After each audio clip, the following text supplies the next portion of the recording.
Rise and shine, mga ka-Respin! Narito na po ang gabay, patubay palala at prediksyon mula kay Master Hans Kua.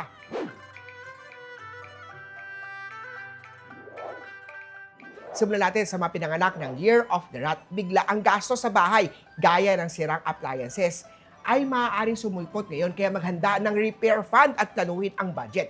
Green at 3.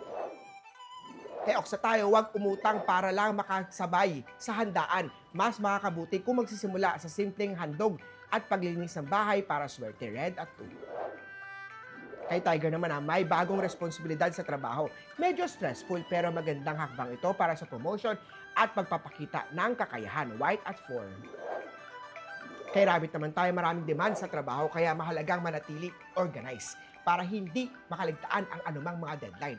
Light blue at 6. Kay Dragon naman tayo, maaaring may bayarin na nakakalimutan kaya i-double check ang lahat ng dues, mga dates upang maiwasan natin ang penalties. Gold at 9.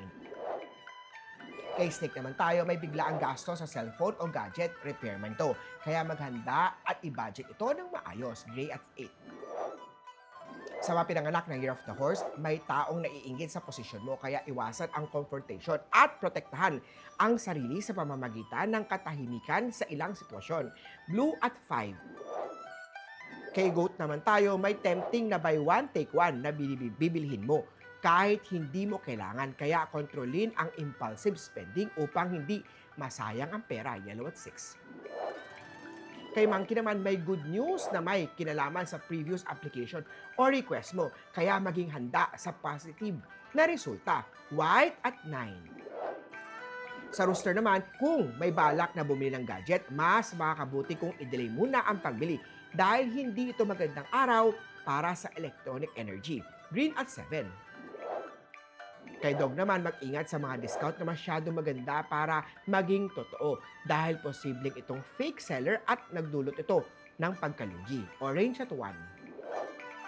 At kay Year of the Pig na tayo, may darating na regalo o padala, ngunit huwag agad gastusin ito. Itabi muna sa paghahanda para sa paparating na Lunar Chinese New Year. Pink at 2.